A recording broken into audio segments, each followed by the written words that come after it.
हाँ जी बच्चों, good morning. बेटा लास्ट क्लास में हमने डिस्कस कर दिया था टोटल कॉस्ट के बारे में। Total cost, fixed cost, variable cost and semi variable cost. ठीक है जी। हम अब तक कुल मिला के बेटा इस चैप्टर की हम 4 टर्म्स कर चुके हैं।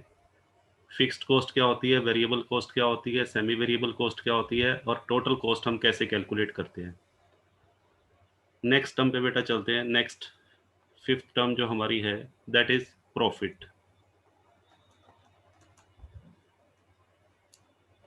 हाँ जी बेटा, प्रॉफिट बेटा कैसे कैलकुलेट करते हैं हम। प्रॉफिट कैलकुलेट करने का बेटा सिंपल सा फॉर्मूला है sales minus variable cost minus fixed cost. हाँ जी बेटा, profit is equal to sales minus variable cost minus fixed cost. Variable cost बेटा हम ऑलरेडी कर चुके हैं, फिक्स्ड कॉस्ट भी कर चुके हैं। इसको आप ऐसे भी लिख सकते हैं सेल्स माइनस, हाँ जी बेटा, sales minus variable cost plus fixed cost. Variable और फिक्स्ड कॉस्ट पे बेटा मैंने ब्रैकेट लगा दी है। ब्रैकेट लगाएंगे तो अंदर वाला साइन ये प्लस हो जाएगा। अगर मैं सेल को बेटा एस से रिप्रेजेंट करूं, एस, और वेरिएबल कॉस्ट को वी से, तो ये क्या बन जाएगा S minus V plus F. और वी प्लस एफ बेटा मैं आपको बता चुका हूँ, वी प्लस एफ क्या होता है total cost. Variable cost plus fixed cost को हम टोटल कॉस्ट भी कहते हैं। ठीक है जी। तो ये बेटा हमारा प्रॉफिट का फॉर्मूला हो गया सेल्स माइनस टोटल कॉस्ट, ये कह लीजिए, या बेटा ये कह लो sales minus variable cost minus fixed cost. अब सेल्स बेटा कैसे निकालते हैं उसके बारे में भी हम लिख लेते हैं। सेल्स, सेल्स का बेटा दूसरा नाम क्या होता है रिवेन्यू।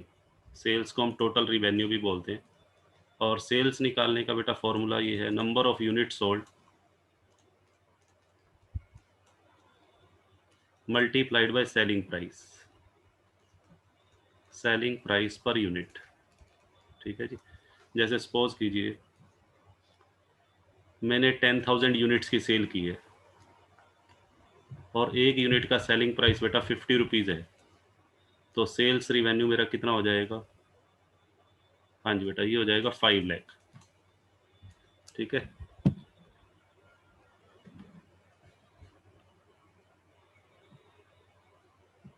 हाँ जी बेटा, अब हम एक एग्जांपल लेते हैं।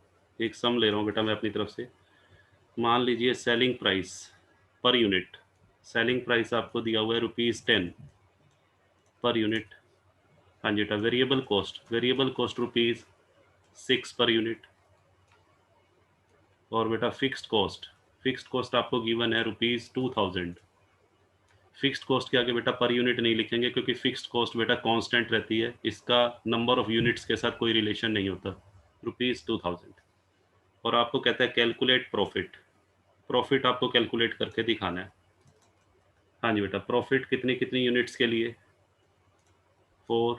हाँ जी बेटा, इसमें हम 3 केस ले लेते हैं। 400 यूनिट्स, सेकंड है बेटा 500 यूनिट्स, और थर्ड है 600 यूनिट्स।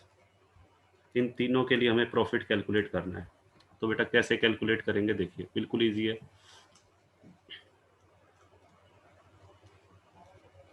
हाँ जी बेटा, तो सबसे पहले हम फर्स्ट केस ले लेते हैं, केस फर्स्ट। हाँ जी बेटा, 400 यूनिट के लिए, 400 यूनिट की जब हम सेल करेंगे, हाँ जी बेटा, जब हम 400 यूनिट की सेल करेंगे तो उस केस में क्या होगा देखिए, बिल्कुल सिंपल है। सबसे पहले अभी अभी मैंने प्रॉफिट का फॉर्मूला लिखवाया आपको। Profit is equal to, profit बेटा क्या होता है sales minus variable cost minus fixed cost. ठीक है। तो सबसे पहले सेल्स, सेल्स कितने 400 यूनिट, और एक यूनिट बेटा 10 रुपीज़ की है, तो सेल्स आपकी कितने की होगी 400 into 10। Variable cost, variable cost बेटा 6 रुपीज़ पर यूनिट है और यूनिट्स कितनी है 400, तो वेरिएबल कॉस्ट हमारी होगी 400 इंटू 6। और फिक्स्ड कॉस्ट बेटा हमारी 2000 है, वो एज इट इज़ लिखेंगे। तो इसको बेटा अगर सोल्व करें तो 4000 माइनस 2400 माइनस 2000, तो यहाँ पे बेटा लॉस आ रहा है, 400 रुपीज़ का लॉस आ रहा है। हाँ जी बेटा, अब आ जाइए केस नंबर 2 पे। केस नंबर 2 में profit is equal to, formula तो बेटा यही यूज़ होगा। हाँ जी बेटा, अब देखिए सेल, इसमें यूनिट्स कितनी है 500। 500 यूनिट और 1 यूनिट का सेलिंग प्राइस 10 है, तो सेल हमारी कितने की हो गई? 500 यूनिट्स को जब हम 10 रुपीज़ के हिसाब से सेल करेंगे तो 5000 तो हमारा सेल्स का अमाउंट हो गया। वेरिएबल कॉस्ट बेटा 500 यूनिट की 6 रुपीज़ के हिसाब से 3000 ये हो गई, और फिक्स्ड कॉस्ट बेटा हमारी 2000 है।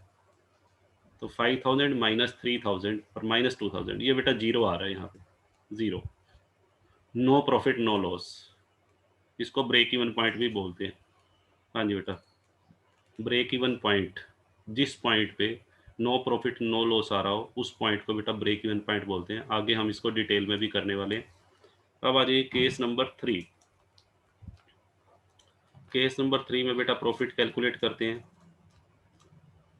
हाँ जी बेटा, देखिए यहाँ पे हमारी यूनिट्स कितनी है 600, तो 600 यूनिट को 10 से मल्टीप्लाई करेंगे तो सेल होगी 6000। वेरिएबल कॉस्ट बेटा 600 मल्टीप्लाइड बाय 6, 3600 वेरिएबल कॉस्ट, और फिक्स्ड कॉस्ट बेटा हमारी है 2000।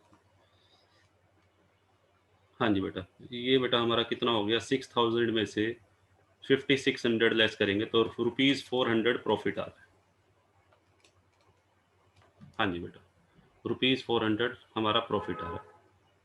इसको बेटा मैं ऐसे भी शो कर सकता हूँ एक लाइन पे। अगर मैं इसको एक लाइन पे शो करूँ, हाँ जी बेटा देखिए, तो ये बेटा मैंने एक लाइन ड्रॉ कर दी। यहाँ मैंने यूनिट्स ये दिखा दिया मैंने 400 यूनिट,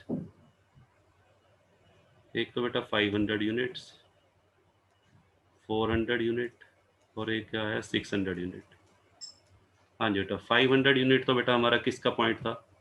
हाँ जी बेटा, ये हमारा ब्रेक इवन पॉइंट है, क्योंकि यहाँ पे प्रॉफिट कितना आया था, जीरो। तो यहाँ पे बेटा जीरो आया प्रॉफिट, या लॉस कह लीजिए, जीरो है। यहाँ पे बेटा हमारा लॉस आ रहा था, लॉस आ रहा था -400, और यहाँ बेटा हमारा प्रॉफिट आ रहा था 600 यूनिट पे। हाँ जी बेटा, कितने रुपए का प्रॉफिट आया था, 400 रुपये का। तो हमेशा ध्यान रखना, ये जो ब्रेक इवन पॉइंट है, ब्रेक इवन पॉइंट पे तो प्रॉफिट या लॉस ऑलवेज जीरो होता है। ब्रेक इवन पॉइंट्स के लेफ्ट साइड में, यानी कि ब्रेक इवन पॉइंट से बिलो, अगर आपकी जो सेल है वो ब्रेक इवन पॉइंट से भी नीचे गिर जाती है, कम हो जाती है, तो उस केस में ये जो बेटा एरिया है ये लॉस का एरिया है। इस एरिया में हमेशा लॉस आपको सफ़र करने पड़ेंगे। चाहे 500 यूनिट से आपकी एक यूनिट भी कम हो जाए, 499 भी हो जाए, तो भी आपको लॉस बियर करना पड़ेगा। ठीक है जी, मैं यहाँ लिख देता हूँ। ये बेटा जो एरिया है ये हमारा लॉस का एरिया है। अच्छा जी, और बेटा अगर आप ब्रेक इवन पॉइंट से ज़्यादा की सेल करेंगे, ब्रेक इवन पॉइंट 500 यूनिट से एक यूनिट भी ज़्यादा बेचोगे, 501 भी करोगे, तो उसमें बेटा आपको प्रॉफिट होंगे। तो ये बेटा मैंने दिखा दिया, ये सारा प्रॉफिट का एरिया है। ठीक है जी, ब्रेक इवन पॉइंट तो no profit no loss, break even point से कम सेल करोगे तो लॉस होगे, और ज़्यादा सेल करोगे तो बेटा उस केस में आपको प्रॉफिट होगा हमेशा। ठीक है, चलिए आगे बढ़ते हैं। एक सम बेटा और लेता हूँ मैं।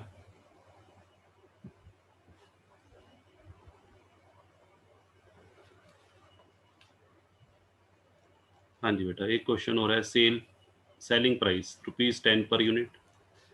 हाँ जी बेटा, वेरिएबल कॉस्ट है बेटा ₹6 पर यूनिट, और फिक्स्ड कॉस्ट बेटा हमारी ₹2000। ठीक है जी, और आपसे ये पूछ क्या लिया, calculate the number of unit sold.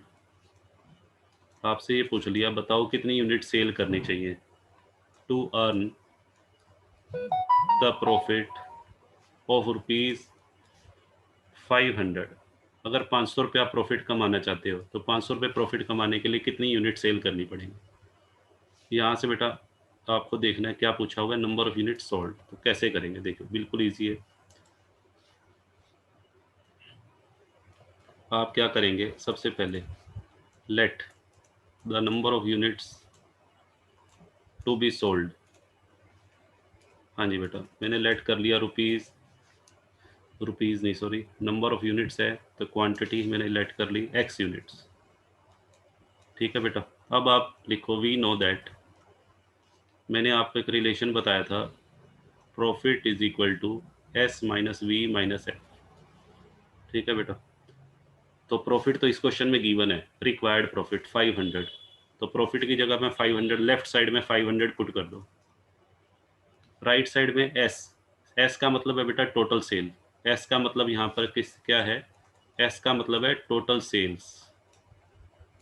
ठीक है जी, इसको टी एस लिख लेते हैं, चलो हम टोटल सेल, क्योंकि हमने सेलिंग प्राइस पर यूनिट को भी एस से डिनोट किया ना, तो कहीं आप कंफ्यूज हो जाओ, एस का मतलब सेलिंग प्राइस पर यूनिट नहीं है यहाँ पे, एस का मतलब टोटल सेल, तो टोटल सेल, या इसको रिवेन्यू भी कह सकते हो, आर, टोटल रिवेन्यू, तो आर, आर भी लिख सकते हो आप। रिवेन्यू कितना बनेगा, रिवेन्यू कैसे कैलकुलेट करते हैं, number of unit multiplied by selling price, x, x into 10, total sale बेटा कैसे कैसे आएगी, इसको मल्टीप्लाई करना है और 10 से, तो ये हो जाएगा 10x।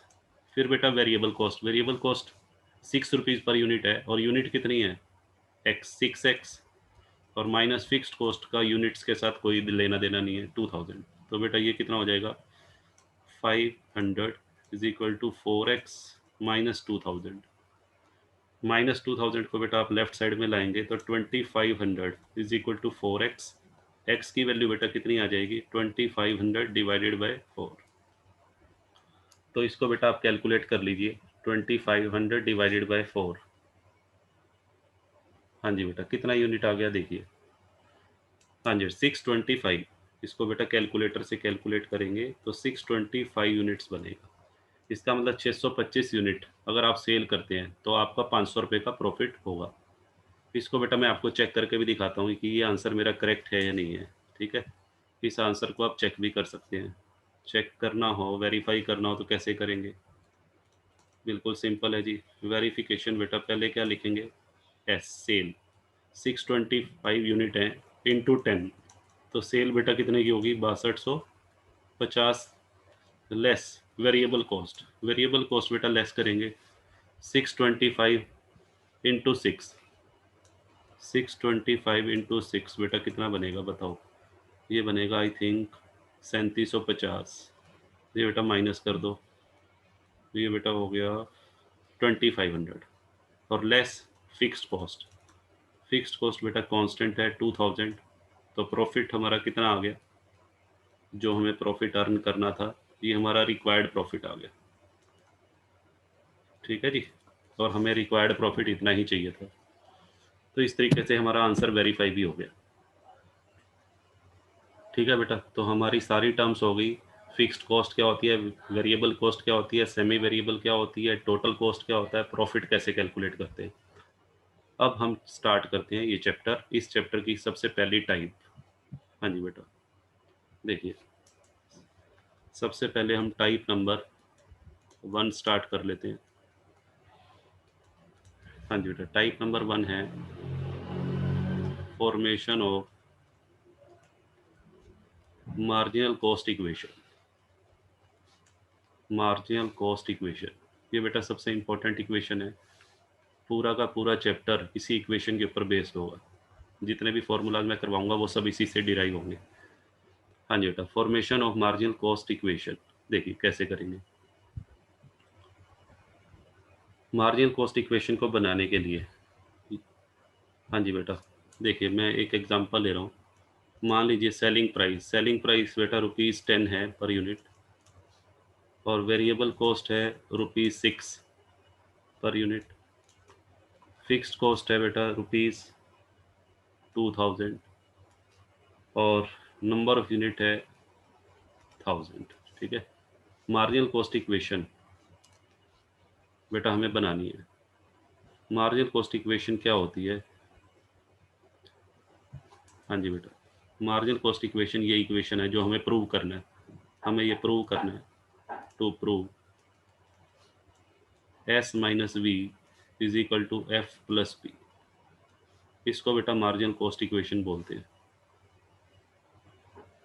ठीक है जी, this equation is known as marginal cost equation, या मार्जिनल कॉस्ट फॉर्मूला भी बोल देते हैं इसको।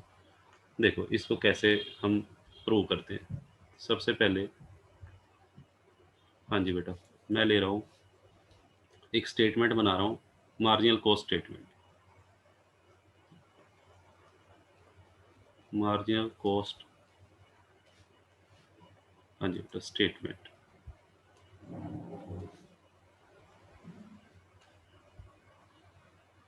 ध्यान से देखिएगा, बिल्कुल ईजी है।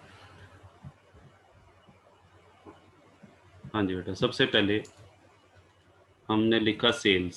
सेल्स बेटा कितनी है, 1000 यूनिट है, और 10 रुपये के हिसाब से अगर हम सेल करेंगे तो 1000 मल्टीप्लाइड बाई 10, तो हमारी सेल कितने की हो गई, 10,000 की, लेस वेरिएबल कॉस्ट। हाँ जी बेटा, वेरिएबल कॉस्ट माइनस करेंगे। वेरिएबल कॉस्ट बेटा हमारी बनेगी 1000 मल्टीप्लाइड बाई 6, 6000 रुपीज़ बेटा हमारी वेरिएबल कॉस्ट हो गई। तो 4000 बेटा जो हमारा आ गया, इसको बोलते हैं कंट्रीब्यूशन। तो ये अभी प्रॉफिट नहीं आया, प्रॉफिट के लिए तो अभी फिक्स्ड कॉस्ट और माइनस करनी है, तो सेल्स में से वेरिएबल कॉस्ट माइनस करेंगे तो उसे कंट्रीब्यूशन लिखते हैं, ठीक है। और कंट्रीब्यूशन में से हमने किसको कवर अप करना है, फिक्स्ड कॉस्ट को कवर अप कर लेते हैं। फिक्स्ड कॉस्ट हमारी कितनी है, फिक्स्ड कॉस्ट बेटा हमारी दे रखी है 2000, तो जैसे ही फिक्स्ड कॉस्ट को कवर करेंगे कंट्रीब्यूशन में से, हमारा प्रॉफिट आ जाएगा 2000। ये बेटा हमारा प्रॉफिट आ गया, ठीक है। अब ध्यान से सुनिएगा, ये हो गया हमारा, ये स्टेटमेंट बना ली। अगर मैं सेल्स को बेटा अगर मैं किससे रिप्रेजेंट कर दूं, एस, वेरिएबल कॉस्ट को वी से, कंट्रीब्यूशन को सी से, और फिक्स्ड कॉस्ट को एफ से, और प्रॉफिट को मैंने रिप्रेजेंट कर दिया पी से। अब ध्यान से देखिए, फ्रॉम द स्टेटमेंट, ये जो हमने स्टेटमेंट बनाई है, ठीक है जी, फ्रॉम द स्टेटमेंट, ठीक है, स्टेटमेंट की हेल्प से हम कर रहे हैं। एस माइनस वी, सेल्स में से बेटा वेरिएबल कॉस्ट माइनस किया था, कंट्रीब्यूशन आया, तो मैं इसको ऐसे लिख दूं, S minus V is equal to C. Sales में से वेरिएबल कॉस्ट गया तो कंट्रीब्यूशन हमें हासिल हुआ, ठीक है जी। और फिर कंट्रीब्यूशन में से बेटा हमने क्या माइनस किया, फिक्स्ड कॉस्ट, इसको मैंने कर दिया इक्वेशन नंबर 1। अब कंट्रीब्यूशन में से फिक्स्ड कॉस्ट, कंट्रीब्यूशन में से फिक्स्ड कॉस्ट माइनस किया, ठीक है, तो बेटा हमारा प्रॉफिट आ गया। कंट्रीब्यूशन में से फिक्स्ड कॉस्ट बेटा माइनस करेंगे तो प्रॉफिट आ, ये लॉस भी आ सकता है, अगर मान लेते हैं फिक्स्ड कॉस्ट बेटा मेरी ज़्यादा होती, फिक्स्ड कॉस्ट अगर कंट्रीब्यूशन से ज़्यादा होती तो लॉस भी आ सकता है, ठीक है। तो contribution minus fixed cost is equal to profit. इसको बेटा, ये जो इक्वेशन है, हाँ जी, ये हमने इससे डिराइव किया स्टेटमेंट से। अच्छा, ये जो मैंने आपको C minus F is equal to P लिखा, इसको बेटा मैं ऐसे लिख सकता हूँ, बताइए, माइनस एफ को बेटा मैं राइट साइड में ले जाता हूँ, तो ये एफ पी प्लस एफ हो जाएगा या एफ प्लस पी हो जाएगा। इसको मैं कर रहा हूँ इक्वेशन नंबर 2। अब ये देखिए, फर्स्ट इक्वेशन में भी सी की वैल्यू है और सेकंड इक्वेशन भी सी की वैल्यू है। फर्स्ट इक्वेशन में सी किसके इक्वल है, एस माइनस बी, और सेकंड इक्वेशन में सी किसके इक्वल है, एफ प्लस बी। तो क्योंकि दोनों सी की वैल्यूज हैं तो दोनों क्या होनी चाहिए, सेम। तो मैं लिख देता हूँ फ्रॉम इक्वेशन 1 एंड 2। हाँ जी बेटा, सी की वैल्यू, फर्स्ट इक्वेशन वाली जो सी की वैल्यू है वो सेकंड इक्वेशन में पुट कर दो, तो ये बेटा क्या बन जाएगी, S minus B is equal to P plus F. P plus F कह लीजिए, या बेटा एफ प्लस पी, ठीक है बेटा। तो ये हमारी मार्जिनल कॉस्ट इक्वेशन है, ठीक। इन केस ऑफ लॉस, अगर प्रॉफिट की बजाय बेटा अगर लॉस हो, तो लॉस के केस में, लॉस के केस में इसको ऐसे लिख देते हैं हम, S minus V is equal to F.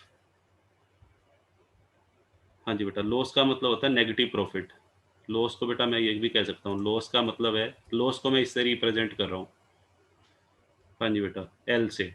अगर लॉस एल है, एल रुपये, तो यहाँ माइनस एल आ जाएगा, ठीक है जी। S minus V is equal to F minus L, loss के केस में ये इक्वेशन बनेगी।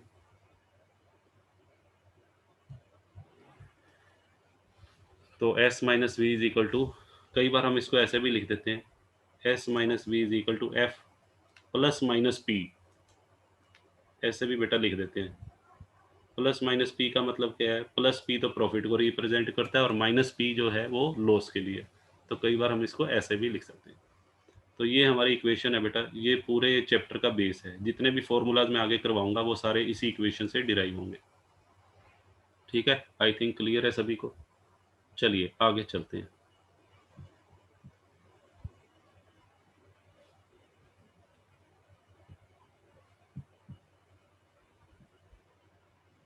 हाँ जी बेटा, अब बेटा हम बात करेंगे कंट्रीब्यूशन के बारे में। कंट्रीब्यूशन, इसके ऊपर बेटा पेपर में शॉर्ट नोट भी आ सकता है।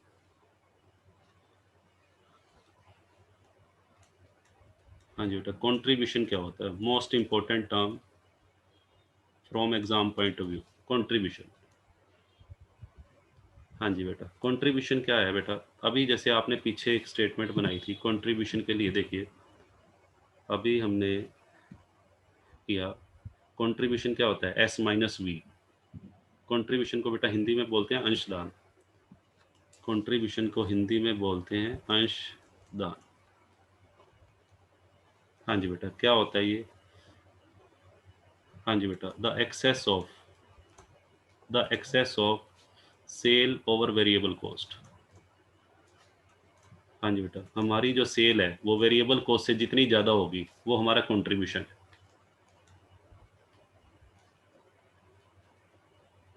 Is called contribution. या इसको ऐसे भी डिफाइन कर सकते हैं। कंट्रीब्यूशन को डिफाइन करने का बेटा एक तरीका और भी है। That portion of sale, that portion of sale, sale का वो हिस्सा which is available, which is available for covering the fixed cost, for covering, covering लिख लीजिए या रिकवरी, फॉर द रिकवरी लिख लेते हैं, for the recovery of fixed cost. ठीक है जी, सेल का वो हिस्सा जो फिक्स्ड कॉस्ट की रिकवरी के लिए अवेलेबल है। And the balance will be profit, and the balance will be profit. ठीक है बेटा, और लॉस, लॉस भी हो सकता है। हाँ जी बेटा, इसको ऐसे भी कह सकते हैं जैसे अभी पीछे हमने फॉर्मूलाज किए। हाँ जी बेटा, कंट्रीब्यूशन का फॉर्मूला भी हमने पीछे किया। देखो कंट्रीब्यूशन इज इक्वल टू क्या है? एस माइनस वी, ये भी किया। कंट्रीब्यूशन का बेटा एक फॉर्मूला ये भी है, fixed cost plus profit, fixed cost plus profit. और कंट्रीब्यूशन इज इक्वल टू, अगर लॉस है बेटा तो एफ माइनस एल हो जाएगा। ठीक है, सिंपल सी बात है। अगर कंट्रीब्यूशन, हाँ जी बेटा, फिक्स्ड कॉस्ट से ज़्यादा है, कंट्रीब्यूशन अगर फिक्स्ड कॉस्ट से ज़्यादा है तो प्रॉफिट होगा। जैसे हमारा जो एग्जांपल पीछे लिया था उसमें देखो प्रॉफिट आ रहा है, क्योंकि यहाँ कंट्रीब्यूशन देखो, यहाँ पे कंट्रीब्यूशन फिक्स्ड कॉस्ट से ज़्यादा है। जब भी कंट्रीब्यूशन, ये फिगर फिक्स्ड कॉस्ट से ज़्यादा होगी, यानी कि इसका मतलब ये है कि फिक्स्ड कॉस्ट को हम पूरी तरह से कवर कर पा रहे हैं। कंट्रीब्यूशन वो अमाउंट होता है जिसकी हेल्प से हम फिक्स्ड कॉस्ट को कवर अप करते हैं। तो कंट्रीब्यूशन अगर 4000 है और फिक्स्ड कॉस्ट 2000 है, तो ये देखो फिक्स्ड कॉस्ट क्या पूरी तरह से कवर हो पा रही है? हो पा रही है, बिल्कुल। ठीक है ना? तो बाकी बचेगा जो भी होगा वो हमारा प्रॉफिट है। तो पहला केस तो ये हो गया, अगर कंट्रीब्यूशन फिक्स कॉस्ट से ग्रेटर है तो प्रॉफिट होगा। दूसरा, अगर कंट्रीब्यूशन फिक्स्ड कॉस्ट से कम है तो उस केस में बेटा क्या होगा? लॉस। सपोज करो जो हमने पीछे एग्जांपल लिया, ये मान लेते हैं इस क्वेश्चन में, मान लेते हैं ये जो फिक्स कॉस्ट थी इस क्वेश्चन में ये 2000, सपोज करो ये 2000 की बजाय, सपोज करो फिक्स्ड कॉस्ट बेटा आपकी, सपोज करो 5000 होती। फिक्स्ड कॉस्ट कितनी होती? 5000।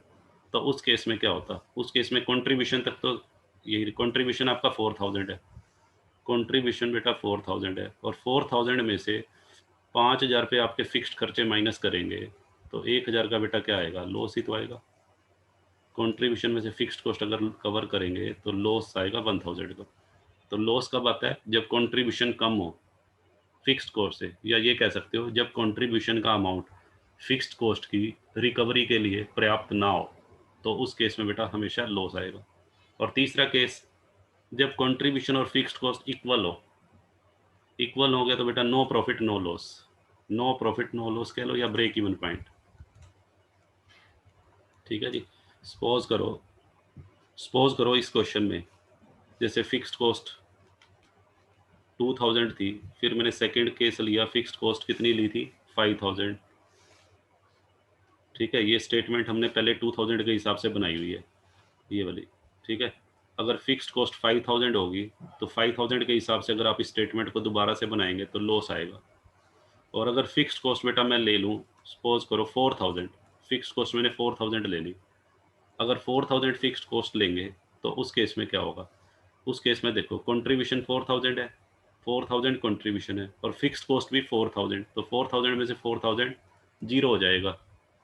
ठीक है, तो तीसरा केस बेटा ये, अगर कंट्रीब्यूशन और फिक्स्ड कॉस्ट इक्वल हो तो no no profit no loss. ठीक है, अब एक सम करते हैं, कंट्रीब्यूशन निकालते कैसे।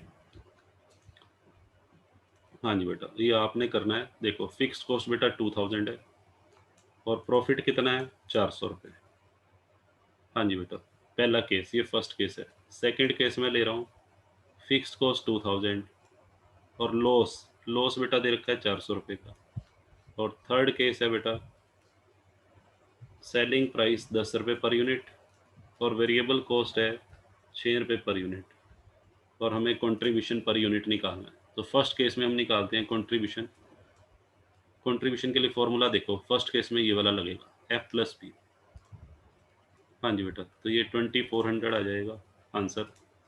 सेकंड केस में फॉर्मूला बेटा ये लगेगा एफ माइनस एल, तो 1600 आ जाएगा। और थर्ड केस में कंट्रीब्यूशन पर यूनिट निकालना है, ये तो एग्रीगेट कंट्रीब्यूशन है, यहाँ पे कंट्रीब्यूशन जो फर्स्ट और सेकंड केस में निकाला वो पर यूनिट नहीं है, टोटल कंट्रीब्यूशन है टोटल। और यहाँ पर यूनिट निकालना है सी पर यूनिट, तो selling price per unit, selling price per unit में से variable cost per unit minus कर दो, तो 10 माइनस 6 रुपीज़ 4 पर यूनिट आ जाएगा। ठीक है बेटा, तो सबसे इम्पोर्टेंट टर्म है ये कंट्रीब्यूशन और पूरे चैप्टर के अंदर अब यूज़ होने वाली है ये। हाँ जी बेटा, बताइए। तो इसको एक लाइन की हेल्प से भी आप दिखा सकते हैं। हाँ जी बेटा, इसको आप ऐसे रिप्रेजेंट कर सकते हैं।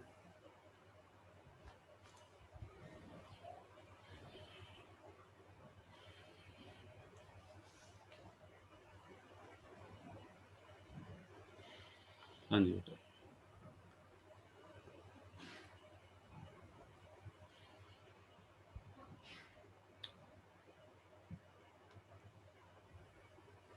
ये बेटा ब्रेक इवन, अगर ये ब्रेक इवन पॉइंट है, ब्रेक इवन पॉइंट का मतलब नो प्रॉफिट नो लॉस, तो ब्रेक इवन पॉइंट में मैंने बताया कंट्रीब्यूशन और फिक्स्ड कॉस्ट हमेशा इक्वल होते हैं। ठीक है जी, ब्रेक इवन पॉइंट पे कंट्रीब्यूशन और फिक्स्ड कॉस्ट इक्वल होंगे। और ब्रेक इवन पॉइंट से यदि आपकी सेल घट जाती है, कम रह जाती है, यदि आप उतनी भी सेल नहीं कर पा रहे हैं जिससे आपकी फिक्स्ड कॉस्ट और वेरिएबल कॉस्ट कवर अप हो पाए, यानी कि ब्रेक इवन पॉइंट तक भी आपकी सेल नहीं है, उससे कम सेल है, तो उस केस में आपको क्या बियर करना पड़ेगा बेटा? लॉस। इस एरिया में लॉस होगा, ब्रेक इवन पॉइंट से नीचे जब भी आप आएंगे, ये बेटा लॉस का एरिया है। रीज़न क्या है, लॉस क्यों होगा, ये लॉस का एरिया क्यों है, अभी उसके बारे में बात करते हैं। लॉस का एरिया क्यों है, उसका रीज़न अभी मैं बता चुका हूँ वैसे तो आपको। लॉस बेटा इसलिए होगा क्योंकि कंट्रीब्यूशन जो है वो लेस देन फिक्स्ड कॉस्ट है। यहाँ मैं लिख दूँ contribution less than fixed cost. ठीक है जी, और अगर आप ज़्यादा की सेल करते हैं, हाँ जी बेटा, यदि आपकी सेल ब्रेक इवन पॉइंट से ज़्यादा है, लो जी ब्रेक इवन पॉइंट से ज़्यादा की सेल है, यानी कि ये वाला एरिया कह सकते हैं आप। ठीक है, तो ये बेटा आपका उस केस में,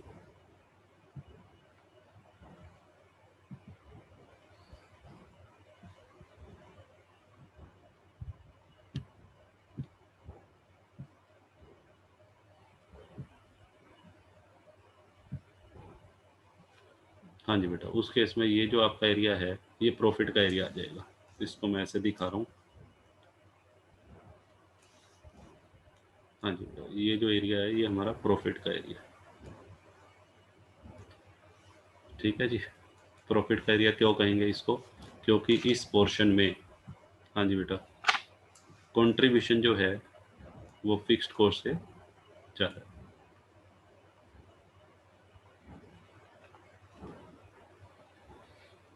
क्लियर है बेटा?